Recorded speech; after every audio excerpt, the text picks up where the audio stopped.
Bago tayo magsimula, huwag kalimutang mag-like at share. Kung nagustuhan ninyo, mag-comment sa ibaba. Maraming salamat, let's go, ituloy na natin ang kwento. Nagulat si Tang Siwon nang maramdaman niyang sinisipsip ng sumpa sa kanyang dibdib ang kanyang lakas. Dumiretso ang enerhiyang yun sa banal na luha na nakalatag sa lupa, biglang may sumulpot na alaala, ang pagdurusa niya kahit na master na niya ang demonic arts, paulit-ulit na hinadlang ng celestial calamity ang lahat ng kanyang tagumpay, kahit ang mga sorcerer ng blood cult ay hindi naunawaan ang tanikala sa kanyang kaluluwa, kaya naman hindi kailanman nakahanap ng sagot si Tang Siwon, kaya naman palagi siyang nakaramdam ng pagiging tanga.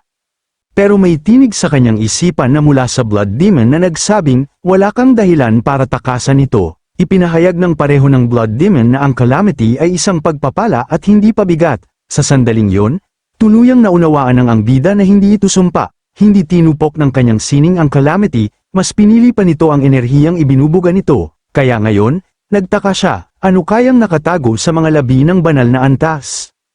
Mula sa pool ng dugo, unti-unting inabot ng ating bida ang isang kakaibang ugat na nagliliwanag sa ilalim ng tubig.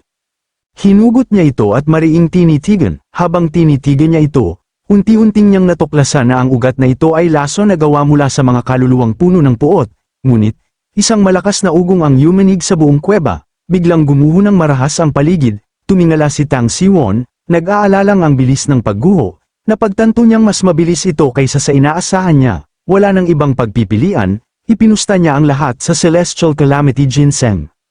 Walang pag-aalinlangan, isinubo ni Tang Siwon ang makamandag na ugat at nilunok ito, kasabay noon, may napakalaking kapangyarihang pumasok sa kanyang katawan habang sumigaw siya sa sakit, ang pulang enerhiya ng puot ay nakipagbanggaan sa berdeng sumpa sa kanyang loob, naramdaman ni Tang Siwon ang lahat ng puot mula sa mga kaluluwang ginamit ng poison demon, pero hindi siya sumuko, sa sobrang hirap, tumayo siya mula sa lupa.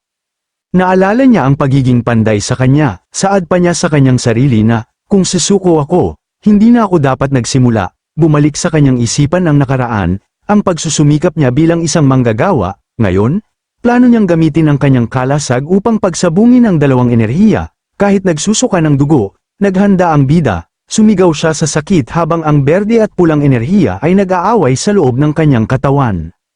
Pero may napansin siya, tumangging magsanib ang dalawang malalakas na puwersa. Sa halip, walang tigil ang pagsubok nilang nilalamon ang isa't isa. Sa determinadong tingin, napagtanto niya na kailangan niya silang balansehin, mariing nagbanggaan ang dalawang enerhiya sa loob niya, na lumikha ng matinding kaguluhan, kaya umupo ang ating bida sa lupa at nagsimulang magnilay-nilay upang makuha muli ang kontrol, tumulo ang pawis sa kanyang mukha, tanda ng matinding pagsisikap, pagkatapos ay tumayo siya at inalala ang pagiging dalubhasang panday. Hindi ako pwedeng mag-aksaya ng oras, sabi niya, kailangan ko itong kontrolin. Sa sandaling yun, naalala niya na para makabuo ng perpektong bagay, kailangan na mabalanse ang mga materyales, at naunawaan niya na hindi pwedeng maging mas malakas ang isang enerhiya kaysa sa isa, kailangan niya silang paghaluin ng may katumpakan, bawasan ang puot mula sa banal na antas, habang pinupunan ang mga puwang gamit ang kapangyarihan ng Celestial Calamity Ginseng. Dahil dito, dahan-dahan, nagsimulang damaloy ng magkakasundo ang pula at berdeng enerhiya sa loob kanyang buong katawan. Pumayapa ang kanyang ekspresyon, sa wakas, natagpuan niya ang balanse na matagal na niyang hinahanap. Sa sandaling yun, naabot ni Tang Siwon ang isang bagong estado, ang Poisonous Blossom Summit Convergence. Sa sandaling yun, nagmulat ang ating bida ng kanyang mga mata na may bagong determinasyon at bagong kapangyarihan. Naniniwala siyang sa pamamagitan ng pagdaragdag ng Divine Venom Chi ay siguradong malalampasan niya ang lahat ng limitasyon. Dahil dito, napagpasyahan niyang tawagin na Divine Toxic Chi dahil sa nabuo ito mula sa enerhiya ng pagsasanib ng Heavenly Calamity at ng Gazing God's Tear. Habang dumadaloy ang dalawang magkaibang enerhiya sa kanyang katawan, mariin itong naramdaman ng ating bida.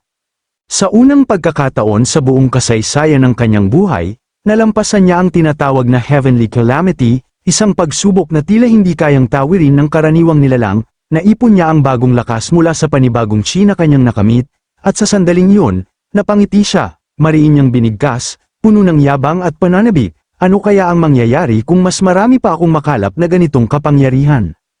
Ngunit biglang natigilan ang kanyang pag-iisip nang muling yumanig ang paligid, ang kuweba ay nagsimulang magbanta ng pagbagsak, kaya't kailangan na niyang lumabas. Gamit ang kanyang mga sinulid, naghanda siyang umakyat at tumakas ng mabilis. Dapat ba akong umalis? Tanong niya sa sarili, habang kumikislap ang mga sinulid na tila mga bituin sa dilim, handang magsilbing daan ng pagtakas.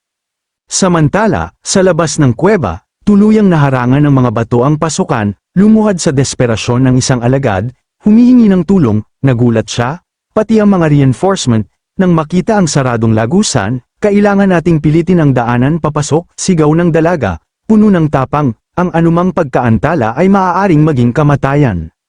Ngunit tumutulang si Sichuan branch manager ng Merem Alliance, mariin niyang sinabi, hindi sapat na ang magtrabaho mula sa labas.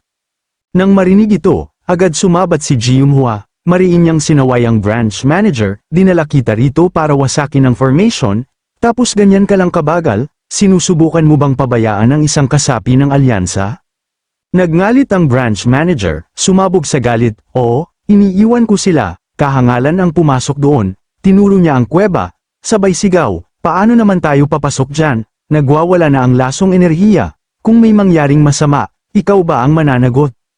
Ngunit bago pa siya makapagpatuloy, bigla siyang pinatahimik ni Jiumhua, isang mabilis na atake sa likod ng leeg ang nagpatambas sa kanya, dahilan upang mawala ng malay at bumagsak sa lupa, duwag ka, mariing wika ni Jiumhua, isang walang pakisama.